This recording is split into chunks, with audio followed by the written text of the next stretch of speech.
Good evening. আশা করি তোমরা সবাই ভালো আছো। তোমাদের ইংরেজি শেখাও ভালোভাবে চলছে। অন্য দিনের মতো আজকে কতগুলো সেন্টেন্স নিয়ে এসেছি।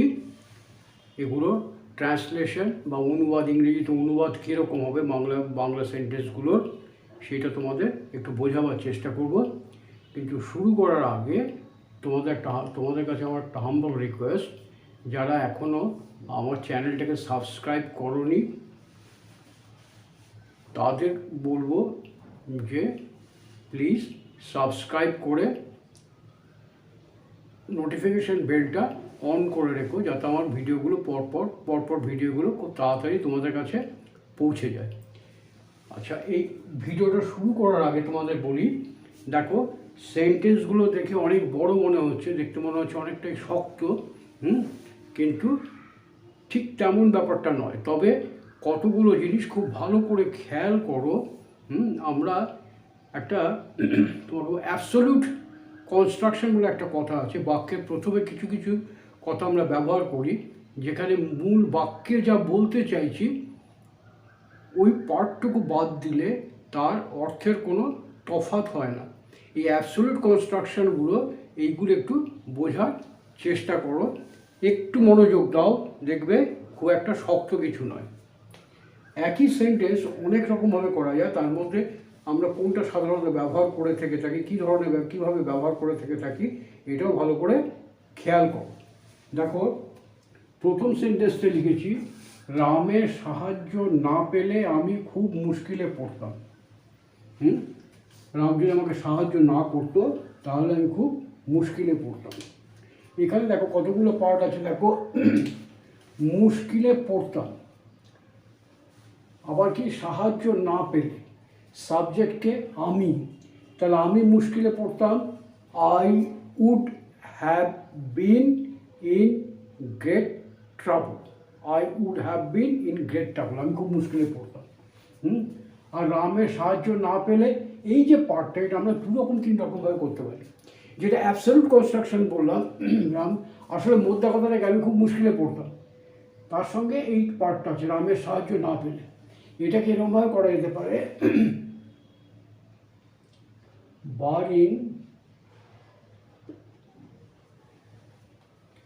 barring Ram's help,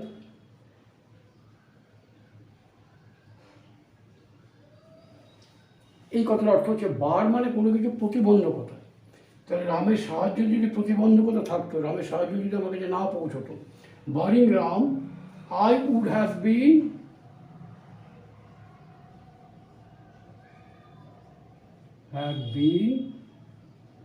in great trouble. I would have been in great trouble. আমরা সাধারণত এইভাবে ইংরেজিটা বলি, কিন্তু এইটাকে ইচ্ছে করলে অন্যরকমভাবে ইংরেজি করা যেতে পারে। কীরকম দেখো, যদি আমরা বলি কন্ডিশনাল সেন্টেন্স যদি ধরি, শর্ত একটার সঙ্গে আরেকটা যোগাযোগ, রামের সাহায্য না পেলে, এটা অতীতের কথা বোঝা যাচ্ছে। আবার দেখো, আমি খুব মুশকিলে পড়তাম, এটা অতীতের কথা পড়া যাচ্ছে।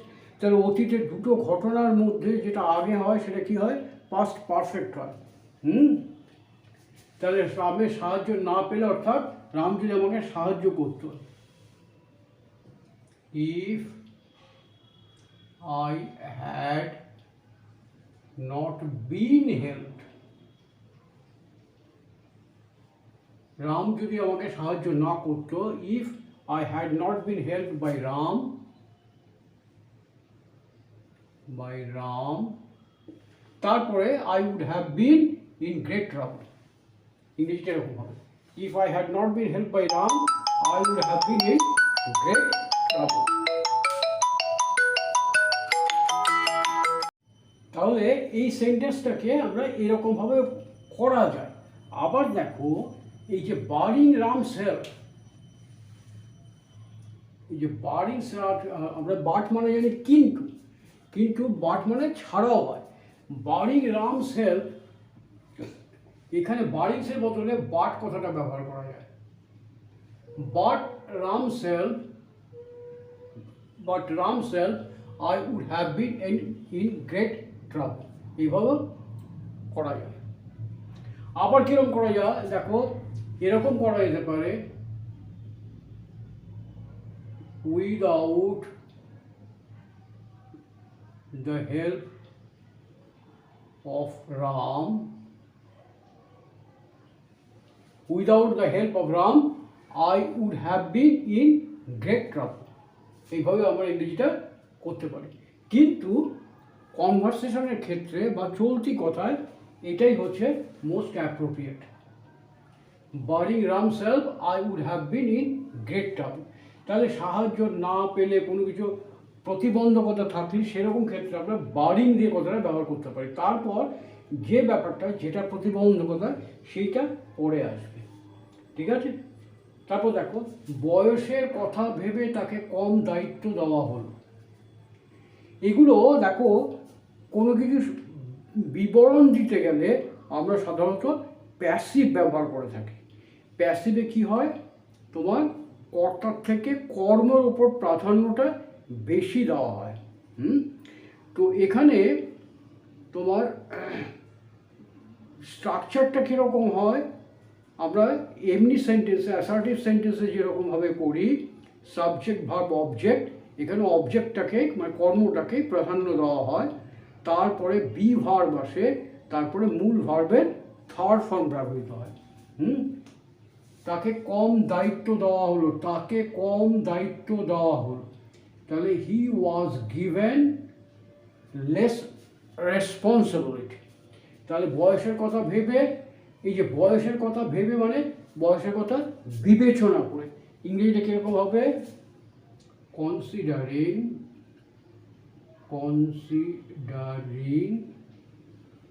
His age.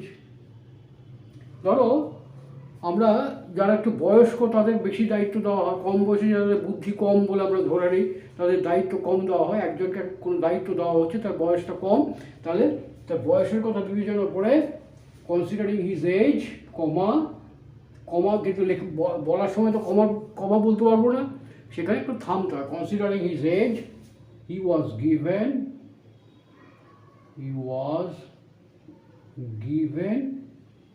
এই যে দেখো বি ভার্ব, তারপর ভার্বের third form, he was given less responsibility,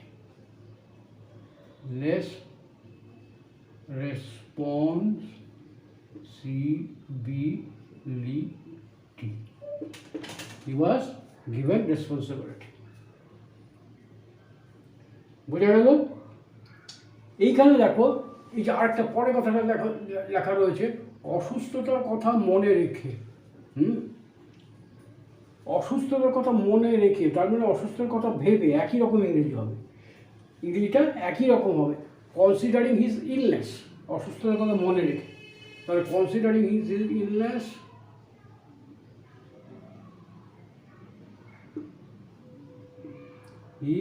illness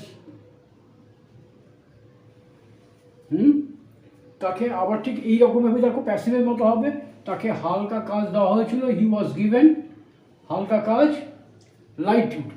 দেখো একদম সেম কনস্ট্রাকশন, শুধু সাবজেক্ট অবজেক্টের চেঞ্জ হচ্ছে, সাবজেক্টের অবজেক্টটা ঠিকই থাকছে, এটা চেঞ্জ হয়ে যাচ্ছে। হি ওয়াজ গিভেন কম দায়িত্ব, লেস রেসপন্সিবিলিটি, হালকা কাজ, লাইট ডিউটি।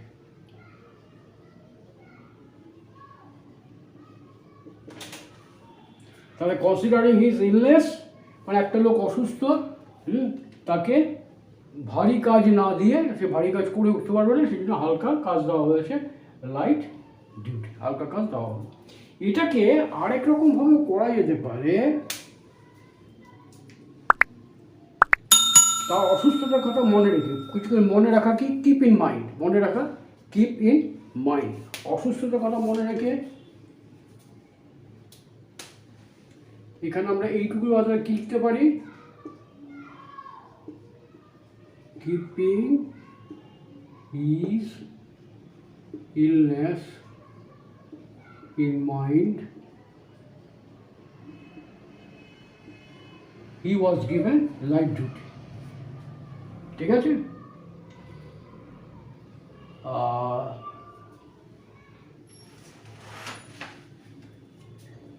তারপরে দেখো বুদ্ধির কথা বলতে গেলে, দেখো এটা এই যে বুদ্ধির কথা বলতে গেলে, বুদ্ধি বলতে কি ইন্টেলিজেন্স, তাহলে বুদ্ধির কথা বলতে গেলে স্পিকিং অফ ইন্টেলিজেন্স। তার অসুস্থতার কথা বলতে গেলে স্পিকিং অফ হিজ ইলনেস। ঠিক আছে, তোমাকে যদি বলি উপহারের কথা বলতে গেলে স্পিকিং অফ গিফটস। ঠিক আছে, স্পিকিং অফ প্রেজেন্টেশন, কি উপহার দেওয়া হবে তার কথা বলতে গেলে। ব্যবস্থাপনার কথা বলতে গেলে স্পিকিং অফ অ্যারেঞ্জমেন্টস। বলতে গেলে বুদ্ধির কথা বলতে গেলে তাহলে কীভাবে ইংরেজিটা, speaking of intelligence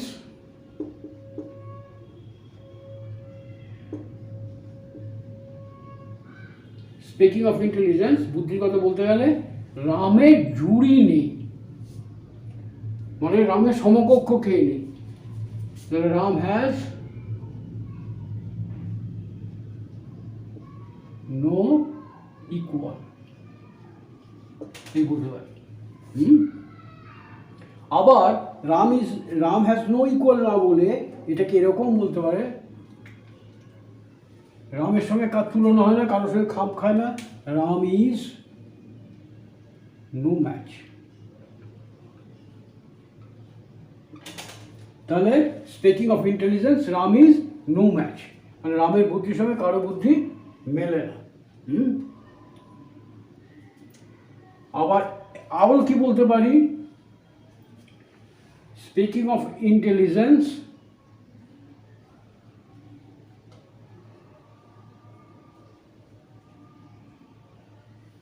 none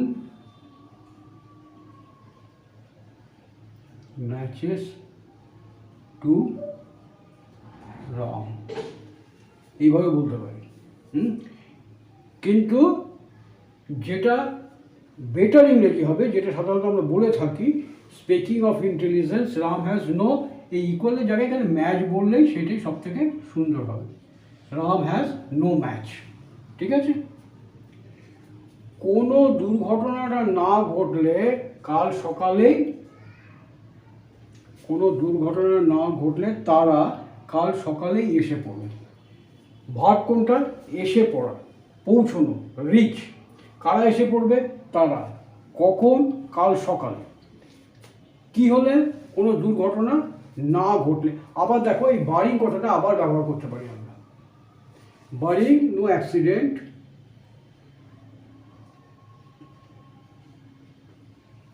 no accident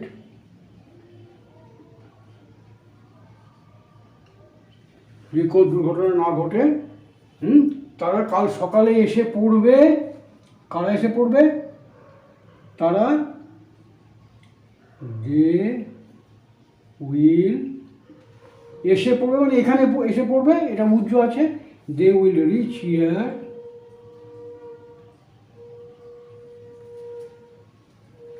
tomorrow morning.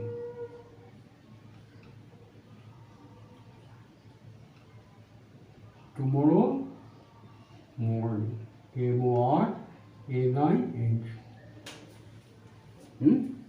তাহলে barring no accident they will reach here tomorrow morning. কোন দুর্ঘটনা না ঘটলে তারা কাল সকালে এসে পড়বে। এই যে দেখো, এই যে কোনো দুর্ঘটনা না ঘটলে ওরা কাল সকালে এসে পড়বে, এই সেন্টেন্সটা লেখার সময় আমি লিখেছি barring no accident they will reach here tomorrow morning.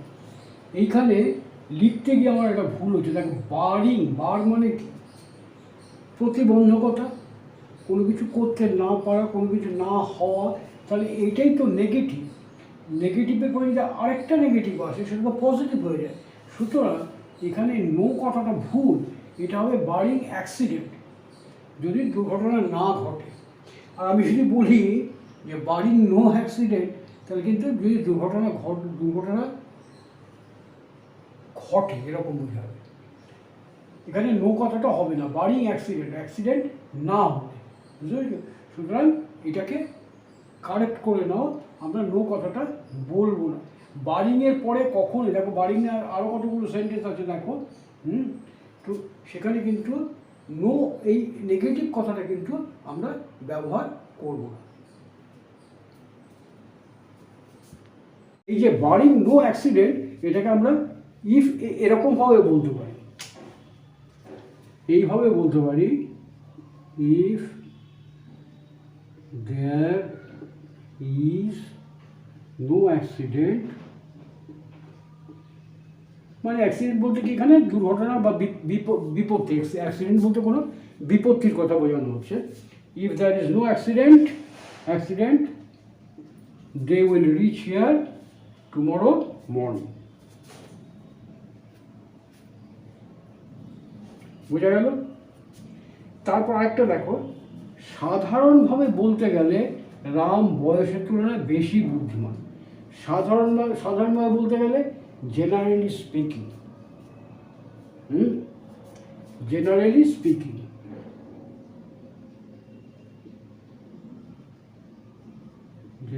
Speaking,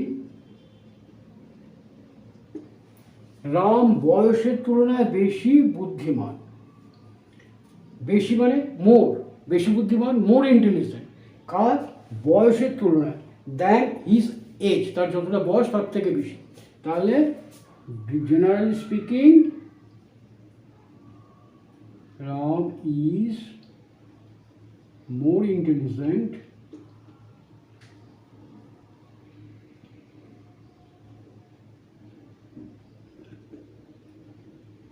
than his age. এই হবে ইংরেজিটা। বোঝা গেল? তাহলে দেখো সেন্টেন্সগুলো এত বড় দেখতে হলেও কিন্তু কষ্টকর, মানে শক্ত কিছু নয়। আমাদের যেটা করতে হবে, আমি যেটা বলতে চাইছি, তার পার্টগুলো আগে ভাগ করে দেবো। পার্টগুলো ভাগ করে নিয়ে এবার ইংরেজিগুলো করব। কিছু কিছু জায়গায় কন্ডিশনালগুলো মনে হলে পরে, কন্ডিশনাল না পড়ে এইগুলোকে বলা হয় তোমার অ্যাবসলিউট কনস্ট্রাকশন। এইটা স্পিকিং অফ ইন্টেলিজেন্স,